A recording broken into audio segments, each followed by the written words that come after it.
ایک صاحب نے مجلس میں ہمارے حضرت مفتی محمود صاحب رحمۃ اللہ علیہ سے پوچھا کہ حضرت بد نگاہی ہو جاتی ہے، غیر محرموں پر نظر پڑ جاتی ہے۔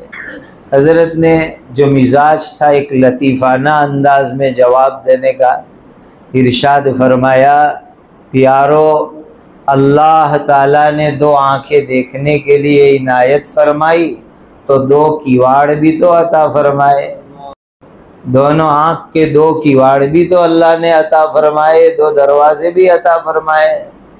کہ جب کہیں تمہیں یہ وسوسہ ہو، اندیشہ ہو، خطرہ ہو کہ کسی غیر محرم پر نظر پڑ جائے گی تو 2 دروازے آنکھ پر اللہ نے دے رکھے ہیں، فوراً اس کو بند کر دو تو انشاءاللہ بد نظری سے حفاظت ہو جائے گی۔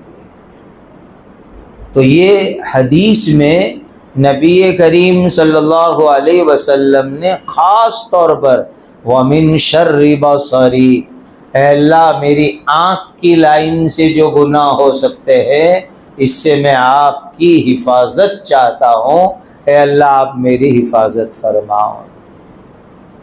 دیکھیے شیطان جب اللہ کی بارگاہ سے نکالا گیا تو اس نے قسمیں کھائی ہے انسانوں کو گمراہ کرنے کے لیے، اور قسم کھا کر کے باری تعالیٰ کے سامنے اس نے کہا ثُمَّ لَآتِيَنَّهُمْ مِنْ بَيْنِ أَيْدِيهِمْ وَمِنْ خَلْفِهِمْ وَعَنْ أَيْمَانِهِمْ وَعَنْ شَمَائِلِهِمْ، اے اللہ میں انسانوں کو آگے کی طرح سے گمراہ کروں گا، پیچھے کی طرف سے گمراہ کروں گا، داہنی طرف سے گمراہ کروں گا، بائیں طرف سے گمراہ کروں گا۔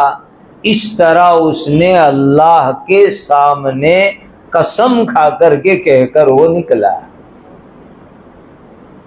لیکن ایک تفسیر میں نے ایک بہت اچھی بات پڑھنے کو ملی کہ دیکھو اللہ تعالیٰ کے سامنے شیطان نے 4 جہت کی قسم کھائی، آگے پیچھے دائیں بائیں۔ انسان آگے دیکھ کے چلے گا، بد نگاہی کا خطرہ، دائیں بائیں دیکھے گا، کسی کے مکان میں نظر پڑ جانے کا خطرہ، پیچھے کی طرف دیکھے گا، نظر بد کا خطرہ۔ اللہ نے شیطان کو 2 جہتیں بھلوا دی، ایک اوپر والی جہت، دوسری نیچے والی جہت۔ کا اوپر والی جہت ہم کہتے ہیں کہ اللہ اوپر ہے، تو کا انسان اگر اوپر کی جہت والے اللہ کا ڈر اور خطرے کے موقع کے اوپر نظر نیچی کر لے وے تو انشاءاللہ بد نگاہی کے گناہ سے اللہ بچا لیں گے۔ اور اس سلسلے میں قرآن میں صراحتاً حکم دیا گیا قُل لِّلْمُؤْمِنِينَ يَغُضُّوا مِنْ أَبْصَارِهِمْ وَيَحْفَظُوا فُرُوجَهُمْ۔ اللہ تعالیٰ نے حکم دیا اے نبی جی آپ ایمان والوں کو فرما دیجئے کہ وہ اپنی نظروں کو نیچا رکھے، شرمگاہ کی حفاظت کرے۔ دونوں میں جوڑ ہے، جو نظروں کو نیچا رکھے گا انشاءاللہ اس کی شرمگاہ غلط کام سے بچی ہوئی رہے گی۔ اور یہ موقع بڑا عجیب موقع ہے، ایسے موقع قرآن میں چند ہی ہے، ورنہ عامتاً جہاں مردوں کو حکم ہوتا ہے وہاں ضمناً عورتوں کو بھی شامل کر لیا جاتا ہے، لیکن چند مواقع پر جو حکم مردوں کو دیا گیا وہ عورتوں کو بھی الگ سے دیا گیا۔ یہ موقع بھی وہی تھا، اسی لیے فرمایا قُل لِّلْمُؤْمِنَاتِ يَغْضُضْنَ مِنْ أَبْصَارِهِنَّ وَيَحْفَظْنَ فُرُوجَهُنَّ، ایمان والی عورتوں کو بھی فرما دو کہ وہ بھی اپنی نظروں کو نیچا رکھے۔ ہمارے حضرت مفتی احمد صاحب دامت برکاتہم فرمایا کرتے ہیں اگر مرد بھی سامنے نظر رکھ کے چلے، عورت بھی نظر سامنے رکھ کر کے چلے تو پھر کیا ہوگا؟ نظریں ہوئی 4، دل میں آیا پیار، یہ جملہ حضرت فرماتے ہیں کہ یہی ہے خطرناک چیز، پھر انسان عشق مجازی میں مبتلا ہوگا، دل کے اندر جو ہے کسی غیر محرم کو بسائے گا، اور یہ چیز پھر بہت سے گناہوں کا ذریعہ بن سکتی ہے۔ اسی لیے باری تعالیٰ نے عورتوں کو بھی خصوصی حکم دیا، قُل لِّلْمُؤْمِنَاتِ يَغْضُضْنَ مِنْ أَبْصَارِهِنَّ وَيَحْفَظْنَ فُرُوجَهُنَّ، وہ بھی اپنی نظروں کو نیچا رکھے۔ اللہ تعالیٰ نے دونوں کو یہ مبارک تعلیم دی۔ بہرحال دوسری چیز ہے نظر کی لائن کے گناہوں سے اپنے آپ کو بچانا۔ تیسری چیز ہے اللہم انی اعوذ بک من شر سمعی ومن شر بصری ومن شر لسانی، اے اللہ میرے زبان کی لائن کے گناہ سے میری حفاظت فرما۔ یہ زبان چھوٹی سی ہے، عربی میں کہتے ہیں جرمہ صغیر جرمہ کبیر، جرم سائز کو کہتے ہیں، جرم کرائم کو کہتے ہیں، کہ زبان کی سائز بہت چھوٹی ہے اور اس کے گناہ بہت بڑے بڑے ہیں، بہت بڑے بڑے ہیں۔ اسی لیے نبی کریم صلی اللہ علیہ وسلم نے تیسری دعا مانگی کہ میری زبان کی لائن کے شر اور گناہ سے اے اللہ میں آپ کی حفاظت چاہتا ہوں۔ ایک زمانہ تھا، کافی سال ہو گئے، ایک بہت بڑا فتنہ اٹھا تھا، بہت خطرناک فتنہ۔ اس دور میں جو حضرات ہمارے حضرت مفتی محمود صاحب رحمۃ اللہ علیہ سے متعلق تھے، بیت کا تعلق رکھتے تھے، بڑے بڑے علماء اور مشائخین، انہوں نے حضرت کو ایک سوال کیا، کہا حضرت یہ فتنہ اٹھا ہے، ہم کیا طرز اپنائیں؟ میں یوں سمجھتا ہوں کہ حضرت رحمۃ اللہ علیہ کو جو یہ سوال کیا گیا تھا اور اس پر حضرت نے جو جواب ارشاد فرمایا تھا، آج کے دور میں اس کی ضرورت بہت زیادہ بڑھ گئی ہے۔ کہ حضرت اس فتنے کے دور میں ہم کیا کریں اپنے آپ کو فتنے سے بچانے کے لیے؟ ارشاد فرمایا کہ بھائی رہتے ہو معاشرے میں، رہتے ہو لوگوں کے ساتھ، تو مومن کی ذمہ داری ہے کہ کوئی غیبت کرے تو روک دے کہ بھائی غیبت مت کرو، میں غیبت سننا نہیں چاہتا، یہ ذمہ داری ہے ہماری۔ لیکن بعض مرتبہ انسان ایمان کی کمزوری، کچھ مجبوری کے حالات غیبت سن لیتا ہے۔ دوسری چیز ہے آنکھ کا بیٹھا ہے، یہاں کوئی بد نظری کا امکان بھی نہیں ہے، لیکن کوئی چیز ایسی آ جاتی ہے کہ فتنے کی دل نہ چاہے تو ابھی دیکھنے کی ہوتی ہے۔ کہ یہ بھی انسان اپنے بعض مرتبہ بے قابو ہوتا ہے کہ اس پر کوئی کنٹرول نہیں دیکھنے کے معاملے میں۔ لیکن حضرت نے ارشاد فرمایا کہ کان سے سننا، آنکھ سے دیکھنا، اگر اس کے اوپر تم فتنے کے اندر مکمل قابو نہ کر سکو تو پیارو زبان پر قابو کرنا تو اپنے اختیار کی بات ہے۔ اپنی زبان کے اوپر قابو رکھو۔ جس شخص نے اپنی زبان پر قابو رکھا اللہ تعالیٰ بڑے سے بڑے فتنوں سے اس کی حفاظت فرما لیں گے۔ اب آج کا زمانہ ہے، کوئی مسئلہ کھڑا ہوتا ہے ہم فوراً اس کے اوپر اپنی رائے دینا شروع کر دیتے ہیں، کوئی ہم سے رائے اور مشورہ مانگے یا نہ مانگے، ہم اس کو اپنے لیے فرض عین سمجھتے ہیں کہ ہم اپنی رائے ظاہر کیے بغیر رہیں گے ہی نہیں۔ اور یہ رائے ظاہر کرنے کا ایک نیا مقام شروع ہوا ہے کہ نیٹ کے اوپر رائے زنی شروع کر دیں گے، یہ بولے گا، یہ وہ لکھے گا، یہ تبصرہ کرے گا، یہ فتنوں کو بڑھانے والی چیز۔ تو حضرت رحمت اللہ علیہ نے فرمایا پیارو فتنوں کے دور میں کان کھلے رکھو، حالات سنتے رہو، آنکھ کھلی رکھو، حالات دیکھتے رہو، لیکن میرے لاڈلو اپنی زبان کو بند رکھو، انشاءاللہ فتنوں سے تمہاری حفاظت ہو جائے گی۔ آج یہی دور ہے کہ ہم لوگ اگر اپنے آپ کو زبان کے معاملے میں محتاط رکھیں گے تو انشاءاللہ بڑے فتنوں سے اللہ ہماری حفاظت فرما لیں گے، بڑی حفاظت فرما لیں گے۔ آپ ذرا غور تو کرو، اللہ تعالیٰ نے 2 کان عطا فرمائے، 2 آنکھیں عطا فرمائی، لیکن زبان اللہ نے ایک ہی عطا فرمائی۔ فلسفہ سمجھ میں آ رہا ہے کہ جتنا سنتے ہیں، جتنا دیکھتے ہیں، اس سے آدھا ہی بولنا ہے، اس سے آدھا ہی بولنا ہے، کہ 100% جو سنا، 100% جو دیکھا، 50% اس میں سے بولنا ہے، تو آدمی انشاءاللہ فتنوں سے اپنے آپ کو بچا بچا کر کے رکھے گا۔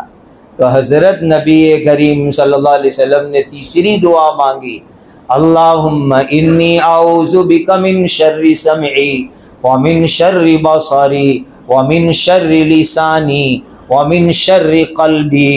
اے اللہ میرے دل کی برائی سے میں آپ کی حفاظت چاہتا ہوں۔ یہ دل کیسے کیسے گناہ کرتا ہے، بے بنیاد لوگوں کے متعلق بدگمانیاں، جب تک یہ وسوسے کے درجے میں ہیں اللہ کے یہاں انشاءاللہ پکڑ نہیں ہوگی، لیکن اگر آپ نے اس بدگمانی کے تقاضوں پر عمل بھی شروع کر دیا، بس یہ ہے چیز خطرناک۔ وسوسہ تو معاف ہے اللہ تعالیٰ کے یہاں، لیکن وہ وسوسے کی بنیاد کے اوپر دوسروں سے ہمارا سلوک بدل جاوے، یہ چیز خطرناک ہے۔ ایک صاحب آ گئے، آپ نے جلدی دروازے بند کرنے شروع کر دے، کیوں بھائی یہ چوری کر کے کوئی چیز لے جاوے، اس کا مجھے ڈر لگتا ہے۔ بس یہ ہو گئی بدگمانی کہ ایک اچھے خاصے مسلمان کو بے بنیاد آپ نے چور سمجھ لیا۔ یہ ہے غلط شریعت کی نظر کے اندر، اور یہ بری چیز ہے۔ تو اس دل کے ذریعے ہم نہ جانے کیا کیا گمان بکاتے رہتے ہیں، بھئی آپ فلاں کو ملتے نہیں نہ، وہ تو میرا دشمن ہے، میرا مخالف ہے، میرے خلاف وہ تو جماعت بنائے ہوئے ہیں، میرے خلاف پارٹی بنائے ہوئے ہیں، بس ایک بدگمانی، اور ملیں گے مذاکرہ ہوگا تو کچھ بھی نہیں ہے۔ یہ سارے دل کے گناہ ہیں۔ اسی لیے حضرت نبی کریم صلی اللہ علیہ وسلم نے دعا مانگی اللہ سے، اے اللہ دل کی لائن کے جتنے گناہ ہیں اس کے شر سے میں آپ کی حفاظت چاہتا ہوں۔ اور 5ویں چیز مانگی، اللہم انی اعوذ بک من شر سمعی ومن شر بصری ومن شر لسانی ومن شر قلبی ومن شر منی۔ اے اللہ میری منی کے لائن کے شر سے میں آپ کی حفاظت چاہتا ہوں۔ اس لیے کہ انسان شہوت کے غلبے میں آ کر کے نہ کرنے کے کام کر ڈالتا ہے۔ بخاری شریف میں روایت موجود ہے، نبی کریم صلی اللہ علیہ وسلم نے ارشاد فرمایا، تم مجھے 2 چیزوں کی ضمانت دو، گارنٹی دو کہ اسے غلط استعمال نہیں کرو گے، اس کا مس یوز نہیں کرو گے، میں تم کو جنت کی ضمانت اور گارنٹی دیتا ہوں۔ حضرت نبی کریم صلی اللہ علیہ وسلم جنت کی ضمانت دے رہے ہیں، اور حضور سے بڑھ کر کس کی گارنٹی ہو سکتی ہے؟ کہ 2 چیزوں کی مجھے ضمانت دے دو کہ اسے غلط استعمال نہیں کرو گے، میں تمہیں جنت کی ضمانت دیتا ہوں۔ ارشاد فرمایا کہ ایک چیز جو تمہارے 2 جبڑوں کے درمیان میں ہے یعنی زبان، اور دوسری چیز جو تمہاری 2 رانوں کے درمیان میں ہے یعنی شرمگاہ، اس کی ضمانت دے دو کہ اسے غلط استعمال نہیں کرو گے تو میں تمہیں جنت کی ضمانت دیتا ہوں۔ کتنی بڑی بات ہے۔ اس لیے یہ 5 خطرناک راستے ہیں زندگیوں میں گناہ کے آنے کے، اور نبی کریم صلی اللہ علیہ وسلم نے پانچوں کے شر سے حفاظت کی دعا اپنی امت کو بتلا دی۔ اس دعا کو صبح و شام مانگنے کا اللہ سے اہتمام کرو۔ اللہم انی اعوذ بک من شر سمعی، اے اللہ کان کے شر سے میری حفاظت فرماؤ، ومن شر بصری، میری آنکھ کے گناہ سے حفاظت فرماؤ، ومن شر لسانی، میری زبان کے گناہ سے میری حفاظت فرماؤ، ومن شر قلبی، اے اللہ میرے دل کے گناہ سے میری حفاظت فرماؤ، ومن شر منی، منی کی لائن کے گناہ سے اے اللہ میری حفاظت فرماؤ۔ یہ پانچ چیزوں سے بچے گا تو انشاءاللہ گناہوں سے بچنا ہمارے لیے بہت آسان ہو جائے گا۔ ہم کہتے ہیں بھائی تقویٰ تقویٰ تقویٰ، یہ تقویٰ ہے کیا چیز؟ جو آپ کو بتلایا کہ حرام سے بچنا یہ سب سے بڑا تقویٰ ہے۔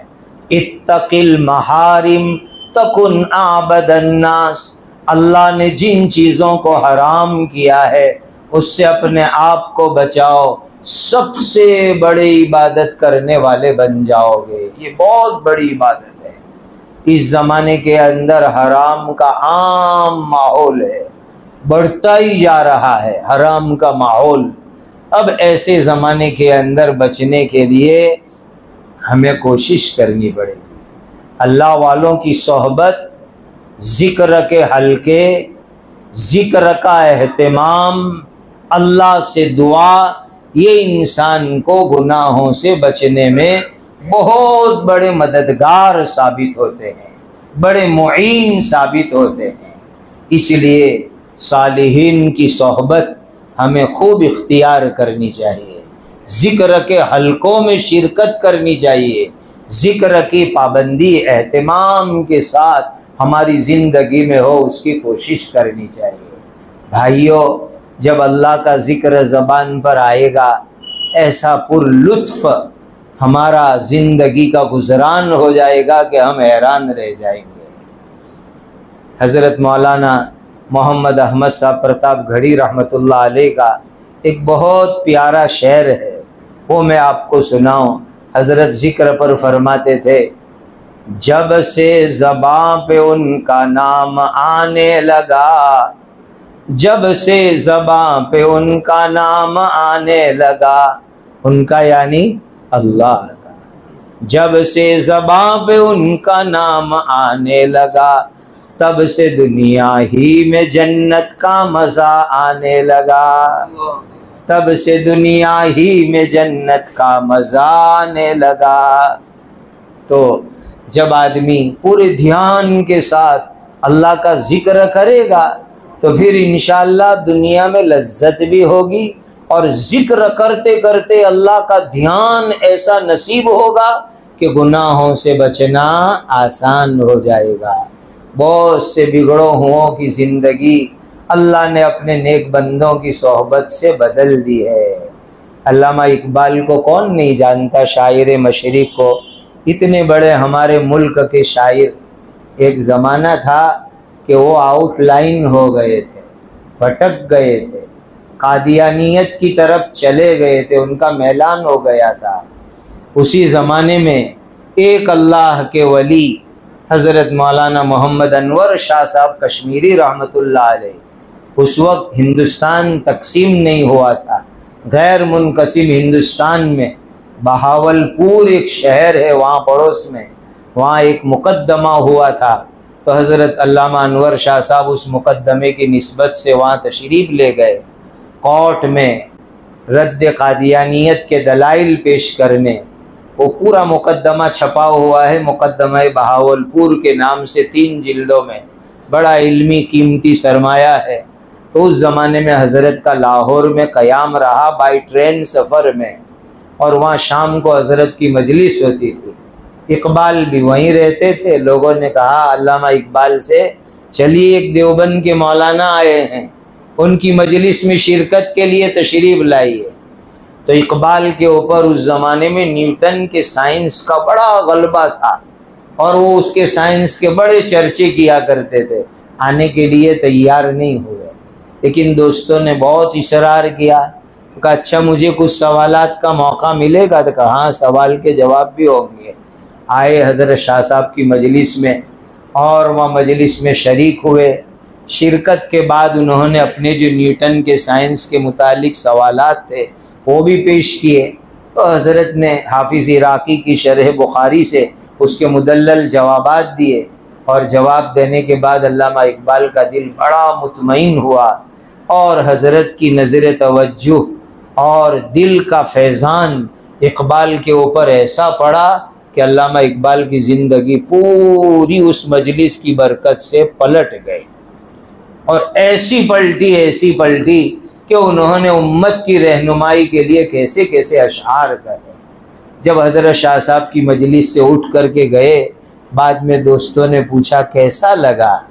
تو کہا کیسا لگا کیا کہوں، کلیات کے اندر تقریباً 52 اشعار ہے جو حضرت شاہ صاحب کی مجلس سے اٹھنے کے بعد علامہ اقبال نے کہے ہیں۔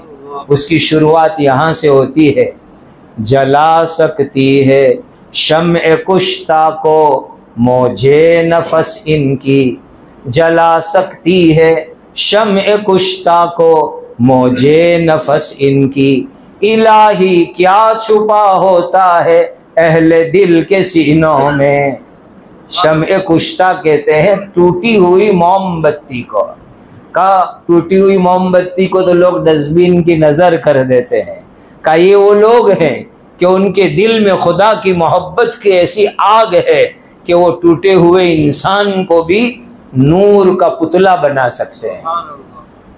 اقبال نے اسی کی تعبیر کی، جلا سکتی ہے شمع کشتہ کو موجے نفس ان کی، الہی کیا چھپا ہوتا ہے اہل دل کے سینوں میں، نہ پوچھ ان خرقہ پوشوں کی ہو ارادت تو دیکھ ان کو، نہ پوچھ ان خرقہ پوشوں کی ہو ارادت تو دیکھ ان کو۔ خرقہ پوش سیدھے سادے کپڑے پہننے والے، کہا ان کے بارے میں تو ان کے ساتھ رہ کر دیکھو، ان کی صحبت میں رہ کر کے دیکھو۔ ایک شخص قطب عالم حضرت مولانا رشید احمد صاحب گنگوہی کی خانقاہ میں پہنچا بیعت ہونے کے لیے، بیعت ہی نہیں ہوتا، کافی ایام گزار دیے، تقریباً 6 ماہ گزار دیے، بیعت ہی نہیں ہوتا۔ پھر ایک دن حضرت نے پوچھا کہ بھائی آپ یہاں تشریف لانے کا مقصد؟ کہ حضرت بیعت ہونے آیا تھا، لیکن میں دیکھ رہا ہوں کہ آپ کی کوئی کرامت ظاہر ہو جائے، پھر کرامت دیکھوں اور بیعت ہو، اب تک مجھے کوئی کرامت نظر نہیں آئی، اس لیے میں بیعت نہیں ہوا۔ حضرت نے پوچھا کتنے دن سے خانقاہ میں مقیم ہو؟ کہ حضرت 6 ماہ ہو گئے تقریباً گھر سے آئے ہوئے۔ حضرت گنگوئی رحمۃ اللہ علیہ نے ایک سرد آہ لی اور پوچھا بس پوچھ رہا ہوں تم سے، 6 مہینے سے تم رشید احمد کے ساتھ رہ رہے ہو، بتاؤ ایک کام بھی سنت کے خلاف میری زندگی میں دیکھا؟ وہ غور کرنے بیٹھ گئے اور غور کر کے حضرت سے کہنے لگے حضرت واقعہ یہ ہے کہ اس 6 مہینے کے قیام میں ایک کام بھی میں نے سنت کے خلاف آپ کی زندگی میں دیکھا نہیں ہے۔ تب حضرت نے فرمایا بھائی اتباع سنت کی دولت سے بڑھ کر کیا کرامت ہو سکتی ہے کہ آدمی زندگی کا ہر کام سنت کی اتباع کے ساتھ کرے، اس سے بڑھ کر اور کیا کرامت ہو سکتی ہے۔ اسی کی طرف اقبال نے اشارہ کیا ہے، نہ پوچھ ان خرقہ پوشوں کی ہو ارادت تو دیکھ ان کو، ید بیضا لیے پھرتے ہیں اپنی آستینوں میں، ید بیضا لیے پھرتے ہیں اپنی آستینوں میں۔ موسیٰ علیہ السلام کا ید بیضا تھا کہ یہ اپنی آستینوں میں لیے پھرتے ہیں۔ یہ ہے اصل چیز، زندگیوں میں سنت کا اتباع اللہ والوں کو دیکھ کر کے۔ اب ایک صاحب باقاعدہ سوال پوچھنے آئے تھے حضرت کو کہ مسجد سے باہر نکلنے کی سنت یہ ہے کہ آدمی بایاں پیر پہلے باہر نکالے، باہر نکلتے وقت پر پھر جوتی پہننے کا نمبر آتا ہے تو کہا داہنے پیر کے اندر پہلے جوتی پہننی چاہیے۔ وہ سوال کرنے آئے تھے کہ حضرت یہ کیسے ممکن ہے کہ مسجد سے باہر نکلتے وقت پر بایاں پیر اتباع سنت میں باہر نکالے اور داہنے پیر میں جوتی پہنے، یہ کیسے ہو سکتا ہے؟ وہ سوال کرنے آئے تھے۔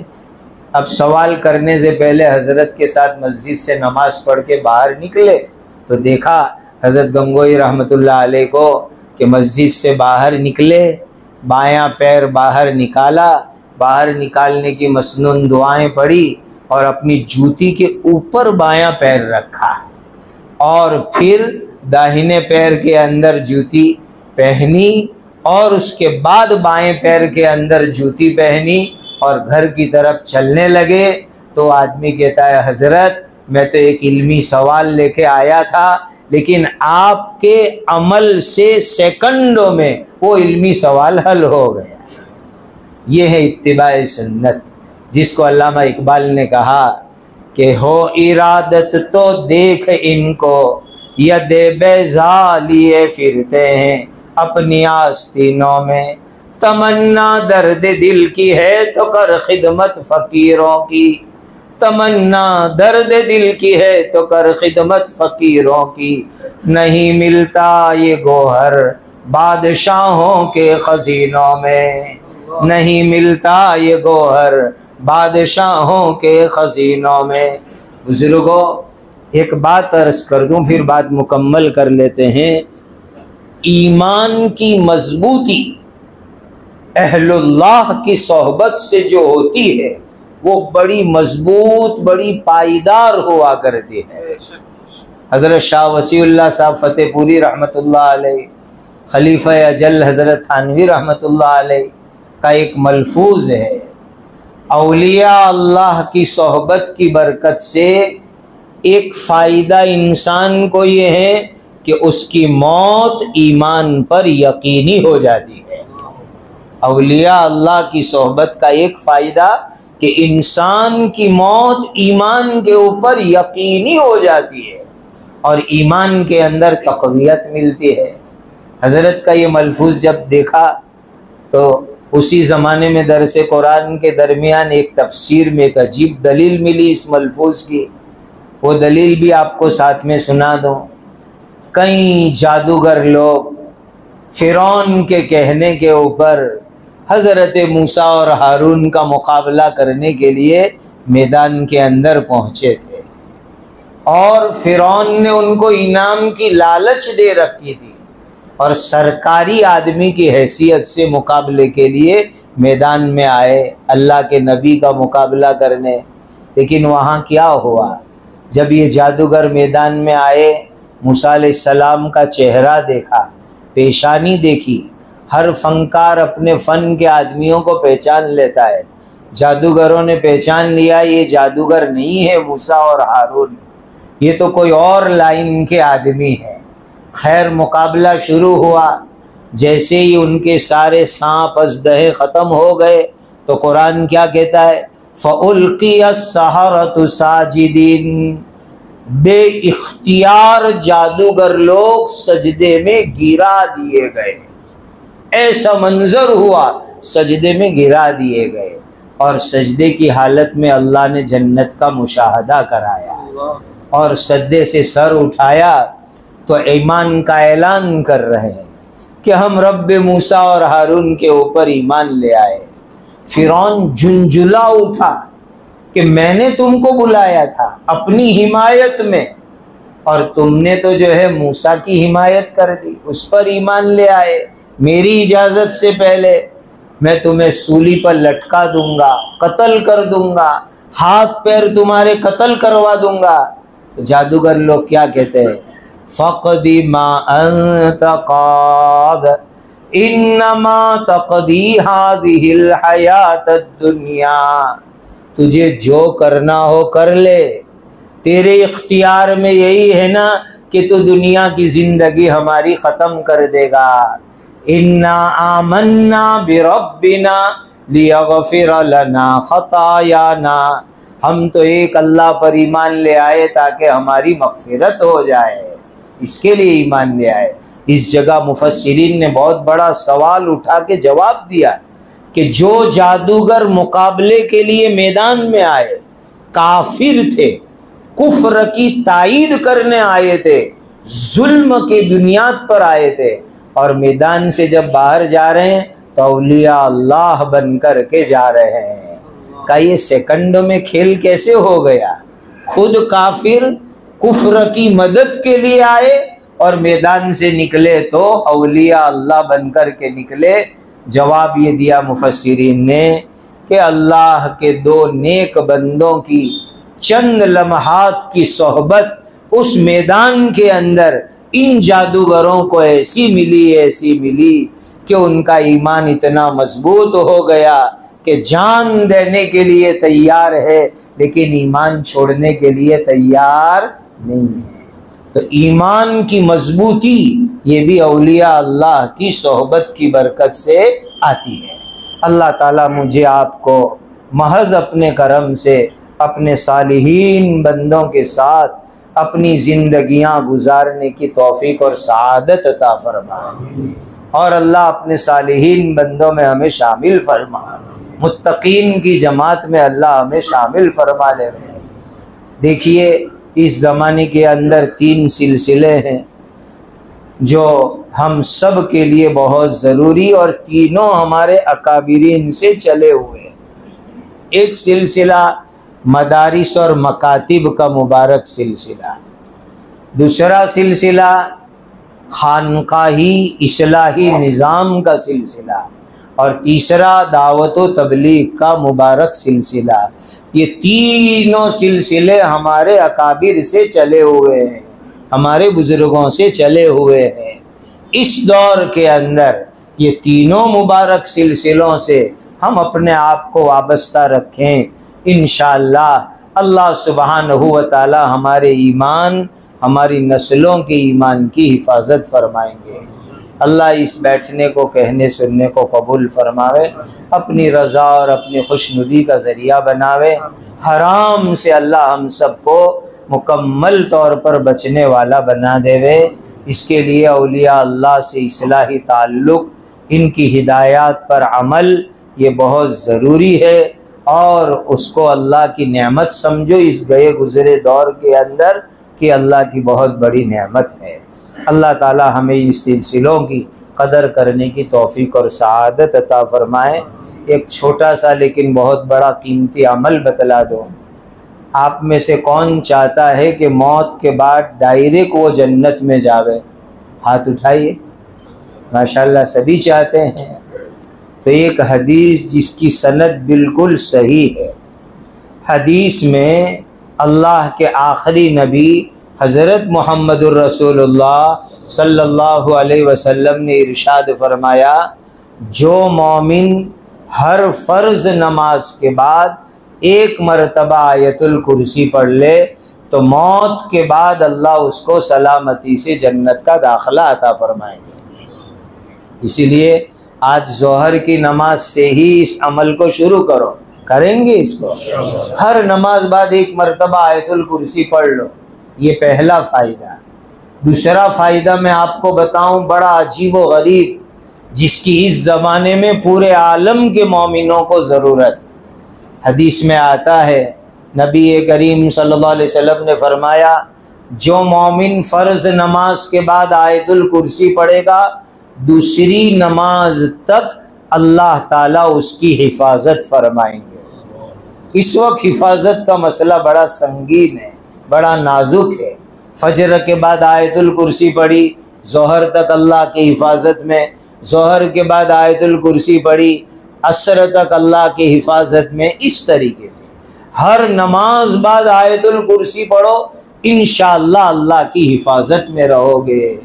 اور بخاری شریف میں یہ روایت ہے کہ رات کو بستر پر سوتے وقت پر آیت الکرسی پڑھ لو، اللہ کی طرف سے ایک فرشتہ آئے گا جو پوری رات ہمارے مکان کی حفاظت کرے گا۔